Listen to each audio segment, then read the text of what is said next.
Welcome to the UCBL-Ultimate Character Battle League, the pop culture crossover show where we... What the hell? Yes, it worked! Wait, why does this look like the Street Fighter 6 character select screen? That's because this is the set which I built in my basement, which is in my house. So you need to leave. Oh snap, for real? My bad, man. I didn't mean to cause any trouble. I'll just head out. My lab is not far from here anyway. Lab? What did you mean, lab? Oh, you didn't know. The Xenoverse Time Patrol Federation started a science division. We specialize in time anomalies, dimensional exploration, and alternate reality scenarios. I'm an intern there. Got clearance and everything. You're welcome to visit if you want, Mr. Ongita. Just call me Ongita. No harm, no foul. But I do have a show to run, and you're kinda holding things up. Hold up, what show? UCBL-Ultimate Character Battle League. UCBL? It's a versus show. The who will win in a fight kind? Oh, like Deathbattle. In a sense. Different name, different format. Inspired by battle rap leagues. Ultimate Rap League becomes the Ultimate Character Battle League. I research fighters from different universes, break down how they fight, and explain who wins and why. Yeah, that's still Deathbattle. Different vibe. Well, if you're going to do a Deathbattle style show, a basement with a Street Fighter select screen isn't exactly the move. And what's wrong with my set? Wiz and Boomstick have a lab, and you think that's what I need? Yep. Alright, first of all, where is this lab? Second, I can't just walk in without clearance anyway. Didn't you get the letter from the boss yesterday? Oh, I do have one. And you're saying it's just up the street? Yep, that's where I'm headed. Then I guess I'm walking with you. Whoa. I've never seen this many lab coats in my life. That's science for you. Though some of these guys are definitely on some mad scientist energy. Real Dr. Eggman or Dr. Wily vibes. How do you even know who Eggman is? I played Sonic the Hedgehog with my friends back in college. Different timeline. Oh, sorry, I forgot to introduce myself. Name's Briefs. In relation to Trunks or Briefs. Like Mario, except I don't jump on Koombas or Goombas. Most people just call me Briefs, so that they don't get confused. Pretty sure people just use first names, man. Fair. Anyway, this is the control room, main hub of Xenoverse Labs. We got full access here. What are you talking about? You need a co-host. Someone with scientific knowledge to help you break down matchups, powers, and anomalies. And I just happen to check all those boxes. Dude, we literally just met, and you're not even from this timeline. Correct. I'm from an alternate future where 5 hours later. And that's how I ended up in the Time Patrol Science Division, stationed here at Xenoverse Labs. Wait, you're the son of Gotenks and Kafka? First of a new fusion-based lineage. I'm a Saiyan human hybrid. Like Goten, Trunks, Gohan, and Pan. That's actually pretty wild. I love to explain more, but don't we have a show to do? Right. Let's get started.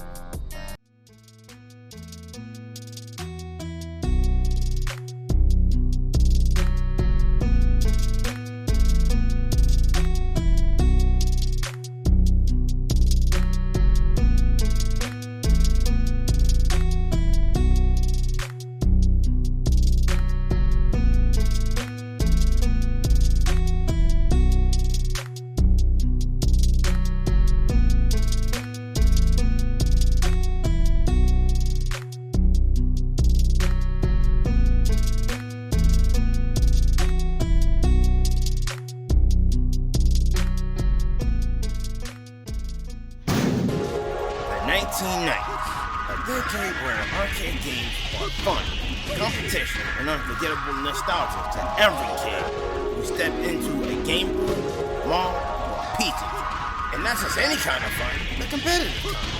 Fighting games build communities, spark rivalries, and laid the foundation for tournaments across the world. He also ignited endless debates over which fighting game reigned supreme and which ones were the most controversial. Who would have thought that so many of these fighting games would feature military servicemen and women at their core? Like these two.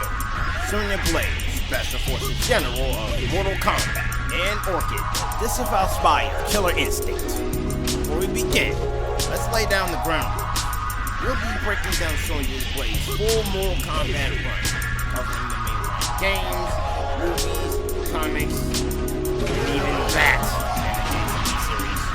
However, we'll be excluding Mortal Kombat 1 for reasons we will explain later on. Yep.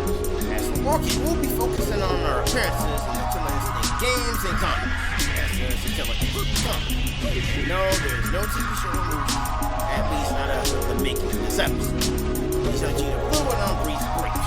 It's our job to determine who has what it takes to be able to survive in the UCBL-Ultimate character battle.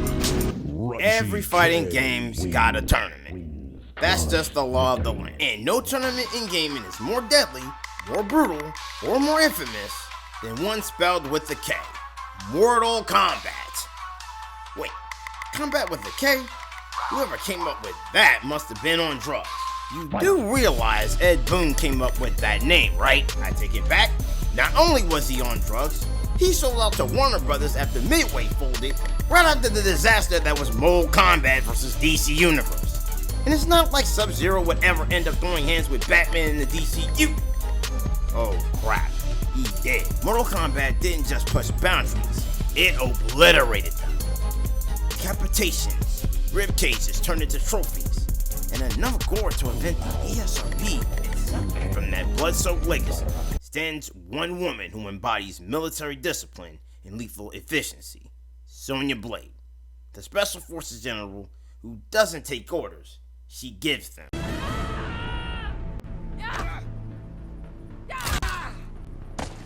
Sonya wins. Fatality. Sonya isn't just a blonde fighter, she's basically G.I. Jane with a hint of Cynthia Rockrock. And I would know, because she's my girlfriend's MK mate. You have a girlfriend in the military who made Sonya? Alternate Universe 7. Long story. I can only imagine how that first date went. Trust me, you don't want to. Born into military life, Sonya's destiny was practically engraved on dog tags. An army brat through and through, disciplined, sharp-minded, and throwing punches before she could spell discipline. She enlisted at 18, flew through boot camp, and by 26 she became one of the youngest members of the Special Forces. Her missions include warlords, terrorists, and most notably, the Black Dragon, led by the cybernetic pirate, Kano. Oh, like Cyborg from Teen Titans, but Australian and way more punchable. Her pursuit of Kano led her into the 10th Mortal Kombat tournament. Under the guidance of Raiden, she fought alongside Liu Kang, Kung Lao, Johnny Cage, and Jackson stopped Shao Kahn from conquering Earth. Fire ninjas, ice ninjas, form Shoguns, and Johnny Cage still found the time to hit on her. Sonya Blade is duty incarnate with a ponytail. Sonya doesn't rely on magic, mutations, or blessings. Her power comes from training, tactics, and pure willpower. She's living proof that discipline plus rage equals something even gods feel. That's Shenna. Peak human conditioning, strength, agility, and reflexes beyond Olympic levels. She flips rolls and fires with pinpoint accuracy while wearing full combat gear. And yes, she hits the gym. A lot. Her wrist-mounted energy rings fire concentrated pink kinetic blasts, burning, destabilizing, or outright obliterating targets on contact. Allow me to demonstrate with this prototype. Are you sure that's... Ow, my back. Moving on. Sonya is a grandmaster in Kempo, Taekwondo, Judo, and Karate. Combining brutal strikes, grapples, and aerial combos. She strikes first, she strikes fast, and she shows no mercy, especially the game. Sonya is a tactician first, fighter second. She analyzes opponents in mid-combat, exploits weaknesses in seconds, and thinks 3 meters ahead. It's chess, except every piece is a lamb, energy rings, arm kick, a somersault kick that shatters ribs, kiss of death, lethal energy blast, poison kiss, suffocating energy mist, just split, generates 20,000 to 50,000 Newton tons of leg force, zone strike, tactical missiles, enough to put fighters down like Katana and Jade. Yes, Katana's a princess. You don't command special forces without serious firepower. Dual sidearms with shock rounds, grenades and flashbangs, combat knives, armor, drone support unit. It's basically a walking exile. For example, she has a throw force over 90 kilograms with an opponent thrown at 5 miles, 45 joules. She dodges at 10 milliseconds and she cannon has reacted to bullets and energy. Her sister split force is sufficient enough to tear a human in half. She even shattered an anvil worth over 10,000 joules. Sonya survived explosions, cryogenic attacks, and superhuman assaults. And she even fought multiple opponents while injured, and has stamina comparable to other top-tier MK elites. Sonya is a commander, investigator, mentor, and mother. She trained the next generation, including Cassie Cage, who later defeated Shen. Sonya is human. No healing factor, no god. She died in multiple timelines, and became a cameo with a K in Mortal Kombat 1 due to a timeline change because of Liu Kang becoming a fire god in the aftermath of Mortal Kombat 11, which is really another weakness that is out of Sonya's control with the K. In the Dabs and Sweet Baby Ink's feminist metal drive wins wars, but it also puts her in danger. If you threaten her family, you've already lost. Sonya Blade is resilience incarnate, a mortal who stands against all gods. She's not here for honor. She's not here for revenge. She's here to win. You lose from my foot to your ass. Welcome to the world of Killer Instinct, where style is savagery. When it first hit arcades in the 90s, a lot of people wrote it off as a Mortal Kombat clone. Until it wasn't. The second first-timers touched those arcade cabinets, they were hooked. KI became the alternative for people who wanted hype, combos, and swagger. And yeah, no Mortal Kombat success, no one takes the risk of making this kind of rival in the first place.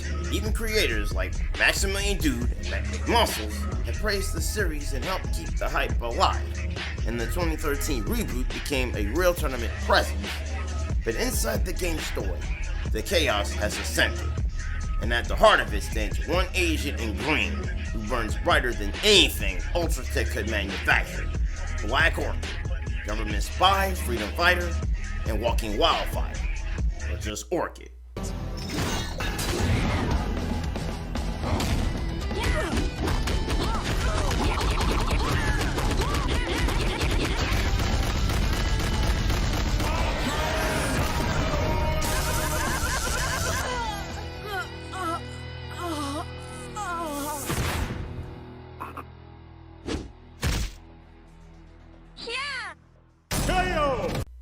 Quick question, why would anyone name their kid after a plant? Because Orchid's entire life is classified. Her real name, her childhood, where she grew up, locked behind clearance levels, meaning we know nothing, but we know enough.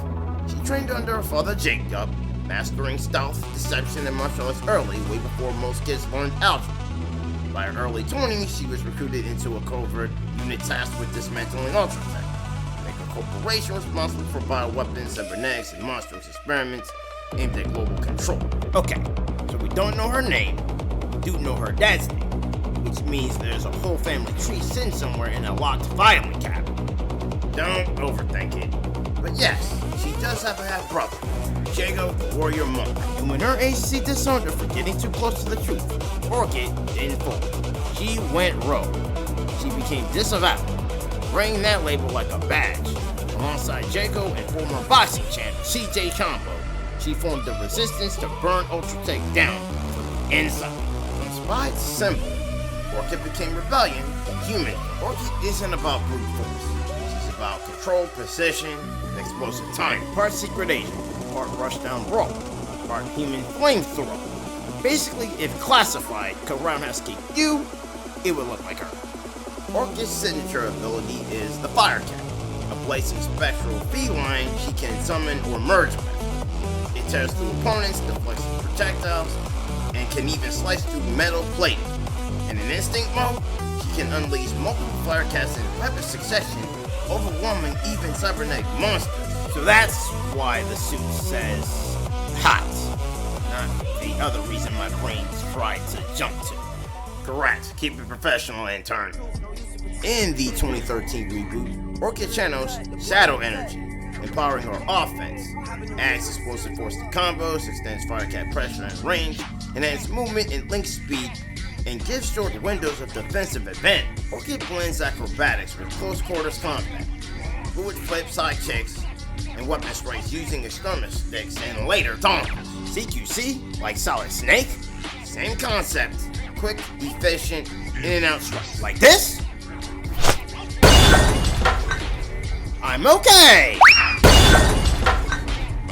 I'm not okay! Every KI fighter has signature tools. Orchid is no exception. Laser cannon, energy disc projectile, taunt fire, charge melee strike with energy arcs, flick flat, cartwheel, double kick combo, tiger slide, low profile slide that can evade pressure, Ichina sand, triple overhead combo chain, whiplash or air buster, aerial transitions and pressure, instinct firecat barrage, multi-summoning overwhelm during instinct mode. All of it designed to set you up for what KI does best. Ultra combos. Orchid's arsenal fuses spy tech with supernatural power. She's not just a fighter, she's a prototype. Standard equipment includes dual plasma tumblers, energy grenades, infiltration armor with reactive shielding, comms visor upgrade, cloaking device, sonic focus nodes built into her gear. She's like Samus meets Chun-Li with "I'll burn your corporation down and file the report myself" energy. And yes, classic Orchid has a very 90s pop star vibe. The reboot shifted her into a more modern action hero style. Orchid's feats prove that she can hang with the best. She can deal 12 plus hit strings rapid chain on impact with shadow enhanced pressure that spikes the cumulative trauma significantly. She also tossed a 90 kilogram opponent several meters. That's in the getting hit by someone moving fast here. Orchid's chains happen fast, blinking you're open fast, and her fire cat bursts are even quicker, crossing distances like a flaming missile. Orchid's tonfa strikes dent reinforced ultra-tech materials. She's also capable of knocking back and staggering heavyweight cybernetic units like Phonk. She's taking hits from monsters and warlords in KI story and kept moving, fighting through punishment with adrenaline and psionic power. She has defeated two of KI's top-tier threats, like Gargos and Ivar, infiltrated Ultratech facilities, rescued civilians under pursuit. Then she founded and led the Disavowed. Orchid reads the room, reads the foreplan, and reads you. Espionage, sabotage, misdirection. Before you act, she's already behind you. She manipulates battlefield flow with gadgets, feints, and pressure. The kind of opponent who forces even a military commander like Sonya to constantly adapt. For all her fire, Orchid is still human. Without her psionic energy and firecat pressure, she relies on martial arts skill and tact. She can also overextend, pushing her power past safe limits, risking exhaustion or collapse. And her obsession with taking down Ultratech can cloud her judgment. When emotion burns hotter than control, she makes mistakes. Orchid isn't just a fighter, she's a movement. A spy turned symbol, a rebel with a mission. Her firecat is everything she is. Fierce, beautiful, impossible to cage. Even if her franchise spends too much time locked in the vault of gaming history, her legend still echoes every time players hear those words. When Ultratech builds weapons, Orchid becomes the countermeasure. When they build armies, she became the resistance. When they tried to burn the world, she became the flame that fought back. One step closer to flushing out Ultratech. Now that the data has been analyzed, one question remains. Can Sonya Blade turn Orchid from a killer into a mortal in combat? Or will Orchid disavow the Special Forces General and take home a supreme victory? Tonight, we'll find out as we get ready for the next battle. Oh, nice, a Tekken reference. Hey, at least it's better than how some versus shows introduce their fight. Yeah, I'll give you that.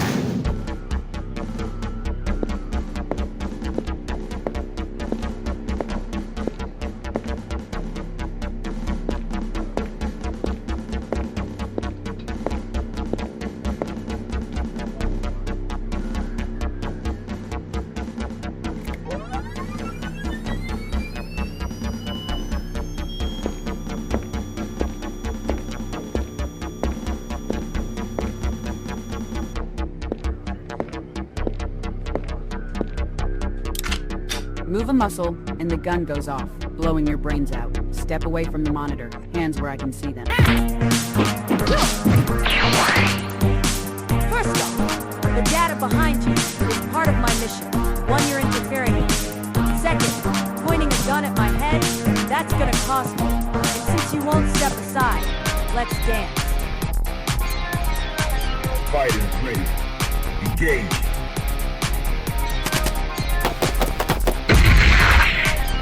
Fine by me. Either way, you're as good as cooked.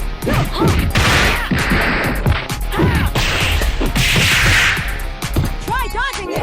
Keep trailing. Here's mine.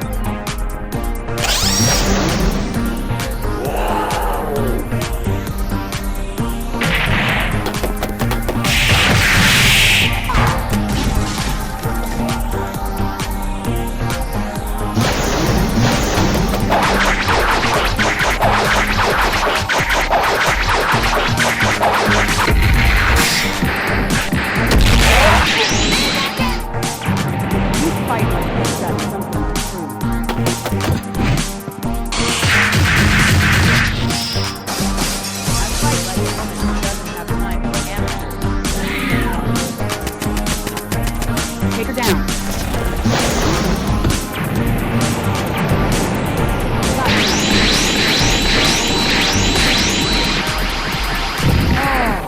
What's the matter, General? Can't use your toy to fight your battles for you?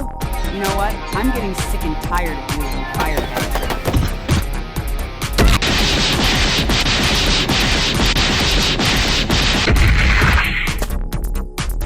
Hey, Sonya! I came as soon as I... You bitch, he's mine. Don't see our name on him. Not as tough as you.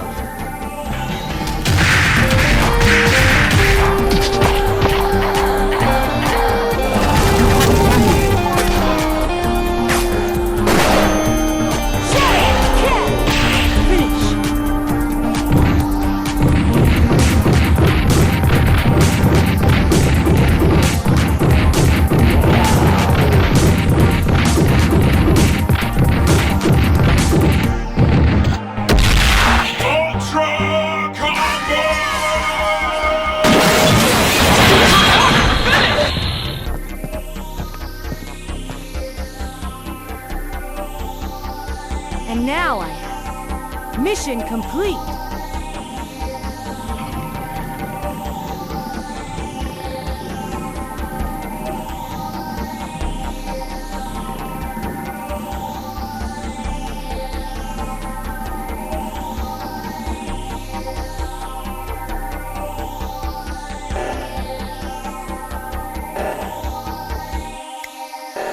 Strike like thunder.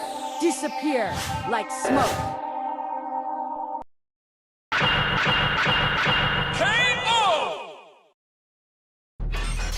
Supreme victory. And honestly, that pretty much says it all for this Razor Close matchup. This fight was far closer than people might expect. In many ways, both Sonya and Orchid were neck and neck across multiple categories. Hold up, how did you get the Killer Instinct announcer to do that? Paid him. In exchange for his autograph.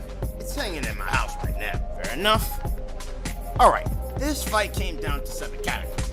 So let's break it down. Starting with the first 3, beginning with attack potency. When you plug in the numbers, both fighters land in the same damage tier. Sonya's throws, scissors split, and finishers, and Orchid's combo stacking and throwing 9-kilogram opponents with similar kinetic force, both clocking in around 4.5 kilojoules. So neither fighter gets the AP edge due to these similar feats. Next up is speed. Both fighters can blitz normal humans, react in close quarters, and dodge gunfire and actually projectiles. The striking speed, kicks, punches, and chains is insane. Neither had a clear edge here. As for strength, you can forget low-balling either of them here. Sonya shatters anvils, tosses grown opponents, and throws down with outworld monsters. Orchid dents Ultra Steel Tech, knocks around full gore units, and drags heavy gear like it's nothing. The strength gap is way too narrow to call. Just those 3 first categories alone made this fight brutal to judge. But the next 4, that's where the real gap opens up, and where the fight is decided. Let's look at their overall durability. Sonya survived explosions in battlefield combat, outward evasions and forces, and cryokinetic and massive super speed assaults. That's impressive, no question, but how does Orchid stack up? Short answer, Orchid has endured Ultra attacks against soldiers and cyborgs, and taken punishment from demonic level threats. Also, she kept on fighting through brutal damage and using adrenaline and psionic bolts. And here's the key difference. Sonya survives through tactics, gear, and command support. Orchid, she takes damage directly, keeps moving, and eats hits from boosted superhuman and demonic foes like it's breakfast. So in terms of raw durability, the edge goes to Orchid. Next up is combat experience. Okay, surely Sonya takes this one, right? Not exactly. Sonya has 10 to 20 plus years of military service and multiple martial arts masters. She even led squads and armies against outworld invasions. Orchid has elite spy and black ops operative training, has mastered a hybrid of CQC martial arts with tonfas and acrobatics, and has led the Disavowed rebellion against Ultratech.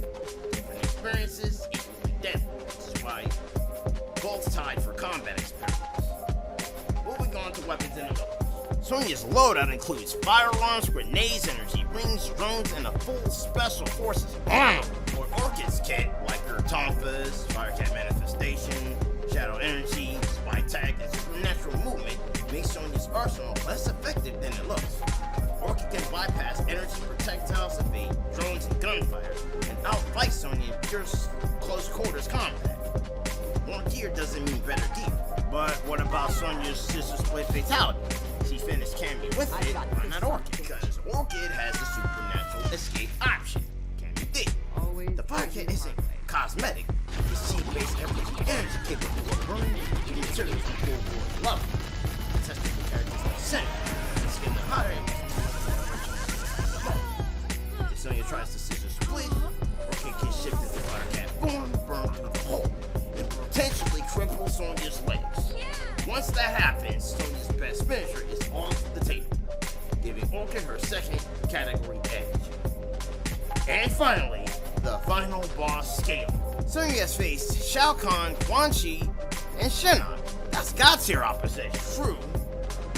But Orchid has clashed with Idol, a demonic titan who wiped out Chaos' strongest warriors, and Gargoyle, a world-ending demon capable of meteor storms and mass destruction. In the original timeline, Orchid directly helps defeat these threats. In the modern era, she still scales to that level, especially in Shadow. That final boss scaling pushes Orchid into a higher overall threat tier. This fight was tough. Sonya Blade is the ultimate special forces general, disciplined, relentless, and capable of standing toe-to-toe with gods and monsters. But when you stack Orchid's superior durability, her supernatural fire tap, and shadow energy toolkit, and her skill into demonic titans like Idol and Gargoyles, that's enough to tip the fight. Sonya fought like a legend, but Orchid had the right instinct at the right moment, and it was a killer, just like her. She won the fight, but not the co-host possession. That's you, Briefs. You're hired. Oh, cool, I can do this now. I'm okay. I'm not okay. Wow! Man, what did I do? Anyway, the winner of this UCBL matchup is Black Orchid.